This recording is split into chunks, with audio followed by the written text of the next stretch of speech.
ಕಲಬುರಗಿ ಜಿಲ್ಲೆಯ ಚಿತ್ತಾಪುರದಲ್ಲಿ ಆರ್ಎಸ್ಎಸ್ ಪಥಸಂಚಲನ ನಡೆಸಲು ಉದ್ದೇಶಿಸಿದ ಪಥಸಂಚಲನಕ್ಕೆ ಕರ್ನಾಟಕ ಹೈಕೋರ್ಟ್ ಕಲಬುರಗಿ ಪೀಠ ಷರತ್ತುಬದ್ಧ ಅನುಮತಿ ನೀಡಿದೆ. ಇದರಿಂದ ತೀವ್ರ ಪ್ರತಿಷ್ಠೆಯ ವಿಷಯವಾಗಿದ್ದ ಚಿತ್ತಾಪುರ ಆರ್ಎಸ್ಎಸ್ ಪಥಸಂಚಲನಕ್ಕೆ ಕೊನೆಗೂ ಮುಹೂರ್ತ ನಿಗದಿಯಾಗಿದೆ. ನವೆಂಬರ್ 16ರ ಮಧ್ಯಾಹ್ನ 3 ಗಂಟೆಯಿಂದ ಸಂಜೆ 5:30 ಗಣವೇಷಧಾರಿಗಳ ಪಥಸಂಚಲನಕ್ಕೆ ಹೈಕೋರ್ಟ್ ಅವಕಾಶ ನೀಡಿದೆ. ಈ ಸಂಬಂಧ ಅರ್ಜಿ ವಿಚಾರಣೆ ನಡೆಸಿದ ಕಲಬುರಗಿ ಹೈಕೋರ್ಟ್ ಪೀಠದ ನ್ಯಾಯಮೂರ್ತಿ ಎಂಜೆಎಸ್ ಕಮಲ್ ಅವರಿದ್ದ ಏಕಸದಸ್ಯ ನ್ಯಾಯಪೀಠವು ಪಥಸಂಚಲನದಲ್ಲಿ 300 ಜನ ಗಣವೇಷಧಾರಿಗಳು ಹಾಗೂ 50 ಜನ ಘೋಷವೃಂದಕ್ಕೆ ಅವಕಾಶ ನೀಡಲಾಗಿದೆ ಎಂದು ಆದೇಶ ನೀಡಿ ಅರ್ಜಿ ಇತ್ಯರ್ಥಗೊಳಿಸಿದ್ರು. ಕಳೆದ ಅಕ್ಟೋಬರ್ 19ರಂದು ಚಿತ್ತಾಪುರದಲ್ಲಿ ಆರ್ಎಸ್ಎಸ್ ಪಥಸಂಚಲನ ನಡೆಸಲು ಅನುಮತಿ ಕೋರಿತು. ಆದ್ರೆ ಇವೆರಡು ಸಂಘಟನೆಗಳು ಅದೇ ದಿನ ಅನುಮತಿ ಕೋರಿರೋದ್ರಿಂದ ಚಿತ್ತಾಪುರ ತಹಸೀಲ್ದಾರ್ ಅನುಮತಿ ನಿರಾಕರಿಸಿದ್ರು. ಅದನ್ನ ಪ್ರಶ್ನಿಸಿ ಆರ್ಎಸ್ಎಸ್ ಜಿಲ್ಲಾ ಸಂಚಾಲಕ ಅಶೋಕ್ ಪಾಟೀಲ್ ಹೈಕೋರ್ಟ್ ಮೊರೆ ಹೋಗಿದ್ರು. ರಾಷ್ಟ್ರೀಯ ಸ್ವಯಂ ಸೇವಕ ಸಂಘದ ಪಥಸಂಚಲನ ಕಾರ್ಯಕ್ರಮ ಆಯೋಜನೆಗೊಂಡಿತ್ತು. ಹೀಗಾಗಿ ಆ ಕಾರ್ಯಕ್ರಮಕ್ಕೆ ಪರ್ಮಿಷನ್ ಕೇಳಿದಾಗ ಮಧ್ಯರಾತ್ರಿಯಲ್ಲಿ ಅದನ್ನು ಜಿಲ್ಲಾಡಳಿತ ನಿರಾಕರಣೆ ಮಾಡಿತ್ತು. ತಾಲೂಕು ದಂಡಾಧಿಕಾರಿ ಅದನ್ನು ರಿಜೆಕ್ಟ್ ಮಾಡಿದ್ರು. ಅದರ ವಿರುದ್ಧ ಹೈಕೋರ್ಟ್ನಲ್ಲಿ ರಿಟ್ ಅರ್ಜಿ ಸಲ್ಲಿಸಿ ಭಾನುವಾರ ದಿವಸ ಹಿಯರಿಂಗ್ ಆದಾಗ ಮಾನ್ಯ ಉಚ್ಚ ನ್ಯಾಯಾಲಯದ ಏಕಸದಸ್ಯ ಪೀಠ ನೀವು ಇನ್ನೊಂದು ದಿವಸ ಮಾಡ್ಬೋದು ಅನ್ನೋಂಥ ಒಂದು ಪ್ರಶ್ನೆಯನ್ನು ನಮಗೆ ಕೇಳಿದಾಗ ನಾವು ಎಲ್ಲರಿಗೂ ಅನುಕೂಲ ಆಗೋದಾದರೆ ನಾವು ಇನ್ನೊಂದು ದಿವಸ ಮಾಡಲಿಕ್ಕೆ ತಯಾರಿದ್ದೀವಿ ಅಂತೇಳಿ ಡೇಟನ್ನು ಕೊಟ್ವಿ. ಅದಾದ ನಂತರ ಉಚ್ಚ ನ್ಯಾಯಾಲಯದ ಏಕಸದಸ್ಯ ಪೀಠ ನಮಗೆ ಶಾಂತಿ ಸಭೆಯಲ್ಲಿ ಭಾಗವಹಿಸ್ತೀರಾ ಕೇಳಿದ್ರು. ನಾವು ಭಾಗವಹಿಸಲಿಕ್ಕೂ ರೆಡಿ ಇದ್ದೀವಿ. ಶಾಂತಿಯುತವಾಗಿ ನಾವು ಕಾರ್ಯಕ್ರಮವನ್ನು ಮಾಡಬೇಕು. ರಾಷ್ಟ್ರೀಯ ಸ್ವಯಂ ಸೇವಕ ಸಂಘದ 100 ವರ್ಷದ ಇತಿಹಾಸ ಏನಿದೆ, ಶಾಂತಿ ಮತ್ತು ಶಿಸ್ತುಗೆ ಒಂದು ಹೆಸರಾದಂಥ ಸಂಘಟನೆ. ಇದರ 100 ವರ್ಷದ ಆಚರಣೆಯ ಪ್ರಯುಕ್ತ ಈ ಪಥಸಂಚಲನ ದೇಶದಾದ್ಯಂತ ನಡೀತಾ ಇದೆ. ಈಗಾಗಲೇ ಕರ್ನಾಟಕ ರಾಜ್ಯದಲ್ಲಿ 500 ಕಡೆ ನಡೆದಿದೆ. ಕೇವಲ ಚಿತ್ತಾಪುರದಲ್ಲಿ ಬಾಕಿ ಇತ್ತು. ಆದರೆ ಅದರ ನಂತರದ 2-3 ಹಿಯರಿಂಗ್ಗಳು ನಡೀತು.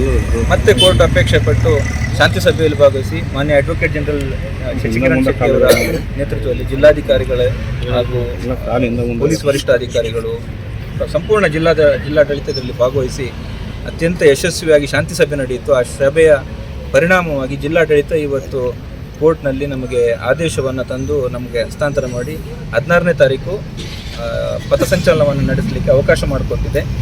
ಈ ಅವಕಾಶ ಮಾಡಿಕೊಟ್ಟಿದ್ದಕ್ಕೆ ಜಿಲ್ಲಾಡಳಿತಕ್ಕೆ, ಮಾನ್ಯ ಅಡ್ವೊಕೇಟ್ ಜನರಲ್ಗೆ, ಸರ್ಕಾರಕ್ಕೆ ನಾವು ಧನ್ಯವಾದವನ್ನು ಸಲ್ಲಿಸ್ತೇವೆ. ಮತ್ತು ಶಾಂತಿಯುತವಾಗಿ ಈ ಹಿಂದೆ ಹೇಳಿದ ಹಾಗೆ ಅತ್ಯಂತ ಸೌಹಾರ್ದತೆಯಿಂದ ಶಾಂತಿಯುತವಾಗಿ ಈ ಕಾರ್ಯಕ್ರಮವನ್ನು ನಡೆಸಬೇಕು ಅಂತ ಆಯೋಜಕರೆಲ್ಲ ತೀರ್ಮಾನ ಮಾಡಿದ್ದಾರೆ. ಮತ್ತು ನಾವು ಈಗಾಗಲೇ ಕೊಟ್ಟಿರ್ತಕ್ಕಂಥ ಷರತ್ತುಗಳು ಅಥವಾ ನಾವು ಏನು ಒಪ್ಕೊಂಡಿದ್ದೇವೆ ಒಂದಷ್ಟು ಕಂಡೀಷನ್ಗಳನ್ನು ಅದನ್ನು ಚಾಚು ತಪ್ಪದೆ ಪಾಲಿಸ್ತೇವೆ ಅನ್ನುವಂಥ ಮಾತುಗಳನ್ನು 3 ಗಂಟೆಯಿಂದ 5:30 ತನಕ ಕಾರ್ಯಕ್ರಮವನ್ನು ಪಥಸಂಚಲನ ನಡೆಸ್ಬೋದು, ಸಭೆ ಸೇರಿದಂತೆ ಅಂತ ಹೇಳಿದೆ. ಆಮೇಲೆ 300 ಜನ ಭಾಗವಹಿಸ್ಬೋದು ಗಣವೇಷಧಾರಿಗಳು ಪಥಸಂಚಲನದಲ್ಲಿ ಅಂತ ಹೇಳಿದೆ. ಜೊತೆಗೆ 50 ಜನ ಘೋಷ್ ಏನು ಸಂಘದ ಬ್ಯಾಂಡ್ ಸೆಟ್ ಏನಿದೆ ಅದರಲ್ಲಿ ವಾದಕರ ಟೀಮ್ ಕೂಡ ಇರಬಹುದು ಅನ್ನುವಂಥದ್ದನ್ನು ಅವಕಾಶ ಮಾಡಿಕೊಟ್ಟಿದೆ. ಮತ್ತು ಈ ಎಲ್ಲ ಇದರಲ್ಲಿ ನಾವು ಸಂಪೂರ್ಣ ರಾಜಕೀಯ ಘೋಷಣೆ ಇರೋದಿಲ್ಲ ಅಥವಾ ಇದರಲ್ಲಿ ಯಾವುದೇ ರೀತಿಯ ಕೂಗಾಟ ಇರೋದಿಲ್ಲ. ಶಾಂತಿಯುತವಾಗಿ ಈ ಸಭೆ ಹಾಗೂ ಪಥಸಂಚಲನ ನಡೀತದೆ. ಎಲ್ಲರೂ ಸ್ಥಳೀಯರು ಇರ್ತಾರೆ. ಈಗಾಗಲೇ ನಾವು ಕೋರ್ಟಲ್ಲೂ ಕೂಡ ಹೇಳಿದ್ದೀವಿ, ಈ ಕಾರ್ಯಕ್ರಮಕ್ಕೆ ಬಹಳಷ್ಟು ಬೇಡಿಕೆ ಹೊರಗಿಂದ ಬರ್ತೀವಿ ಅಂತ ಇದ್ರೂ ಕೂಡ ಯಾರಿಗೂ ಕೂಡ ಬರಬಾರ್ದಂತ ಸೂಚನೆ ಈಗಾಗಲೇ ಕೊಟ್ಟಾಗಿದೆ. ಯಾರೂ ಕೂಡ ಬರುವಂಥ ಪ್ರಶ್ನೆ ಇಲ್ಲ. ಕೇವಲ ಆ ಭಾಗದ ಜನ, ಯಾರು ಚಿತ್ತಾಪುರ ನಗರ ತಾಲೂಕಿನ ಸುತ್ತಮುತ್ತಲಿನ ಜನ ಏನಿದ್ದಾರೆ ಅದರಲ್ಲೂ ಇವಾಗ ಎಷ್ಟು ನಂಬರ್ ಹೇಳಿದೀವಿ ಅದಕ್ಕೆ ಏನು ಷರತ್ತುಗೆ ಬದ್ಧವಾಗಿ ನಡ್ಕೊಳ್ತೀವಿ ಅಂತ. ಆ ಥರ ಯಾವುದೇ ಕಂಡೀಷನ್ಗಳು ಇಲ್ಲ. ಸಂಘದ ಗಣವೇಷ ಏನಿದೆ ಅದನ್ನು ಹಾಕೊಂಡು ನಾವು ಪಥಸಂಚಲನ ಮಾಡಬೇಕು ಅಂತ ಕೇಳಿದ್ವಿ, ಅದಕ್ಕೆ ಪರ್ಮಿಷನ್ ಯಾರ್ಯಾರು ಈ ಕಾರ್ಯದಲ್ಲಿ ಭಾಗವಹಿಸ್ತಾರೆ ಅವರ ಮಾಹಿತಿಗಳನ್ನು ಕೊಡಿ ಅಂತ ಹೇಳಿದ್ರೆ ಅದನ್ನು ನಮ್ಮ ಸಂಯೋಜಕರು ಸಂಘಟಕರು ಮುಂದಿನ ಈಗ ರೂಟ್ ಮ್ಯಾಪ್ ಅಲ್ಲಿ 3.2 ಕಿಲೋಮೀಟರ್ ನೀವು ಪಥಸಂಚಲನ ಇತ್ತು, ಅದು ಕಡಿಮೆ ಮಾಡಿದ್ದಾರೆ. ಅದೇನು ಮಾಡಿಲ್ಲ, ಟೈಮಿಂಗ್ಸ್ ಅಷ್ಟೇ ಸ್ವಲ್ಪ ವ್ಯತ್ಯಾಸ ಮಾಡಿದ್ದಾರೆ. ಅಂದರೆ ಈ ಸಂಜೆ ಬೇಗ ಆಗೋದ್ರಿಂದ 5:45 ಮುಗಿಸಿ ಅನ್ನುವಂಥದ್ದನ್ನು ಮಾನ್ಯ ನ್ಯಾಯಾಲಯ ಕೂಡ ಅದನ್ನು ಗಮನಕ್ಕೆ ತೆಗೆದುಕೊಂಡು ನಮಗೆ ಹೇಳ್ತು. ಆಯಿತು ಅಂತ ನಾವು ಅದಕ್ಕೆ ಶಿರಸಾವಹಿಸಿ ಅದನ್ನು ಪಾಲಿಸ್ತೇವೆ. ನಮಗೆ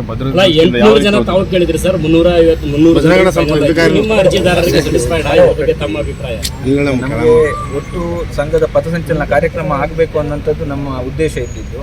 ಅದರಲ್ಲಿ ಸಂಖ್ಯೆ ಕಡಿಮೆ ಹೆಚ್ಚು ಅನ್ನುವಂಥದ್ದು ಇಂಪಾರ್ಟೆಂಟ್ ಅಲ್ಲ. ಹಾಗಾಗಿ ನಮಗೆ ಈಗೇನು ಸರ್ಕಾರ ಮಾಡಿದೆ ಅಥವಾ ಕೋರ್ಟ್ ಆದೇಶ ಇವತ್ತು ಮಾಡಿಕೊಟ್ಟಿದೆ ಅದರಲ್ಲಿ ನಮಗೆ ಸಂಪೂರ್ಣ ನಂಬಿಕೆ, ಭರವಸೆ, ವಿಶ್ವಾಸ ಹಾಗೂ ನಾವು ಅದನ್ನು ಸ್ವಾಗತಿಸ್ತೇವೆ. RSS ಹೊರತುಪಡಿಸಿ ಇತರ 10 ಜನ ಅರ್ಜಿ ಸಲ್ಲಿಸಿರುವಂತಹ ಕಾರಣಕ್ಕಾಗಿಯೇ ನ್ಯಾಯಾಲಯ ಅವಕಾಶ ಕೊಟ್ಟಿರಲಿಲ್ಲ ಅಥವಾ ಜಿಲ್ಲಾಡಳಿತ ಕೊಟ್ಟಿರಲಿಲ್ಲ, ಮುಂದೂಡ್ಕೊಂಡು ಬಂದಿದ್ರಿ. ಈಗ ಆ ಅರ್ಜಿದಾರರದು ಏನಾಯ್ತು ವಿಚಾರ? ನೋಡಿ, ರಿಟ್ ಪಿಟಿಷನ್ನಲ್ಲಿ ಕೇವಲ ರಾಷ್ಟ್ರೀಯ ಸ್ವಯಂ ಸೇವಕ ಸಂಘದ ಪರವಾಗಿ ಅರ್ಜಿ ಸಲ್ಲಿಸಲಾಗಿತ್ತು ಮತ್ತು ಈ ಅರ್ಜಿಯಲ್ಲಿ ಬೇರೆ ಯಾರು ಕೂಡ ಪಾರ್ಟಿ ಇರಲಿಲ್ಲ. ಅವ್ರು ಯಾರು ಕೂಡ ಪ್ರತಿವಾದಿಗಳಾಗಲಿ ಅಥವಾ ಅವರದ ಯಾವುದೇ ಅರ್ಜಿಗಳು ಇರಲಿಲ್ಲ. ಮಾಧ್ಯಮದಲ್ಲಿ ಅಥವಾ ಹೊರಗಡೆ ಸಾಮಾಜಿಕ ಜಾಲತಾಣಗಳಲ್ಲಿ ಮಾತಾಡಿದ ತಕ್ಷಣ ಅಥವಾ ಯಾವುದೋ ಹೋರಾಟ ಮಾಡಿದ ತಕ್ಷಣ ಅದನ್ನು ನ್ಯಾಯಾಲಯ ಪರಿಗಣಿಸುವುದಿಲ್ಲ ಅಂತ ಆಲ್ರೆಡಿ ಹಿಂದಿನ ಹಿಯರಿಂಗ್ಗಳಲ್ಲಿ ಕೋರ್ಟು ಕೂಡ ಹೇಳಿದೆ. ಮತ್ತು ಅವರನ್ನು ಅದೇನಾದರೂ ಇದ್ದರೂ ಕೂಡ ಜಿಲ್ಲಾಡಳಿತ ಅವ್ರ ಜೊತೆಗೆ ಸಪ್ರೇಟಾಗಿ ಅವರು ಬಗೆಹರಿಸ್ಕೊಳ್ತೀವಿ, ನಾವು ಅದನ್ನು ಅವ್ರ ಜೊತೆ ಪ್ರತ್ಯೇಕವಾಗಿ ವ್ಯವಹರಿಸ್ತೀವಿ ಅಂತ ಈಗಾಗಲೇ ಶಾಂತಿ ಸಭೆಯಲ್ಲೂ ಹೇಳಿದ್ದಾರೆ, ಕೋರ್ಟಿಗೂ ಹೇಳಿದ್ದಾರೆ. ಹಾಗಾಗಿ ಅದು ನಮಗೆ ಸಂಬಂಧಪಟ್ಟ ವಿಷಯ ಅಲ್ಲ. ಆದರೂ ನಾವು ಹೇಳ್ತೇವೆ, ಬೇರೆ ಯಾರೇ ಈ ಥರ ಏನಾದ್ರು ಕಾರ್ಯಕ್ರಮ ಮಾಡೋದಾದ್ರೂ ಕೂಡ ಮಾಡಲಿ, ಅದಕ್ಕೂ ಕೂಡ ಅವಕಾಶ ಕೊಡಲಿ ಅಂತ ಅವ್ರ ಪರವಾಗಿನೂ ನಾವು ಹೇಳ್ತೀವಿ. ನಮಗೆ ಯಾವುದೇ ತೊಂದರೆ ಇಲ್ಲ, ಬೇರೆಯವರು ಯಾರು ಮಾಡಿದ್ರು. Star care multi speciality trauma emergency 24x7 ತುರ್ತು ಚಿಕಿತ್ಸಾ ಸೌಲಭ್ಯವುಳ್ಳ ಆಸ್ಪತ್ರೆ. ಕಲಬುರಗಿ ಜಿಲ್ಲೆಯ ಖ್ಯಾತ ಅನುಭವಿ ವೈದ್ಯ ಡಾಕ್ಟರ್ ಪ್ರಶಾಂತ್ ಮಾಲಿ ಅವರ ನೇತೃತ್ವದಲ್ಲಿ ಅನುಭವಿ ವೈದ್ಯರ ತಂಡದೊಂದಿಗೆ orthopaedic, neuro surgery, general surgery, general medicine, urology, gastro surgery, paediatric, obstetric, gynaecology, cardiology, neurology ಸೇರಿದಂತೆ OPD, IPD, ICU, NICU, ultrasound, 2D echo, laboratory, major OT ಸೌಲಭ್ಯಗಳೊಂದಿಗೆ ಎಲ್ಲ ರೋಗಕ್ಕೂ ಒಂದೇ ಸೂರಿನಡಿ ರಿಯಾಯಿತಿ ದರದಲ್ಲಿ ಸ್ಟಾರ್ ಕೇರ್ ಆಸ್ಪತ್ರೆಯಲ್ಲಿ ದಿನದ 24 ಗಂಟೆ ಎಮರ್ಜೆನ್ಸಿ ಚಿಕಿತ್ಸೆ ನೀಡಲಾಗುವುದು. ಹೆಚ್ಚಿನ ಮಾಹಿತಿಗಾಗಿ ಸಂಪರ್ಕಿಸಿ ಸ್ಟಾರ್ ಕೇರ್ ಮಲ್ಟಿ ಸ್ಪೆಷಾಲಿಟಿ ಆಸ್ಪತ್ರೆ, ಸ್ವಾಭಿಮಾನಿ ಸ್ವದೇಶಿ ಕೇಂದ್ರದ ಮುಂಭಾಗ, ಗುಬ್ಬಿ ಕಾಲನಿ, ಕಲಬುರಗಿ. ಮೊಬೈಲ್ ನಂಬರ್ 9066906614 ಅಥವಾ 8472360239.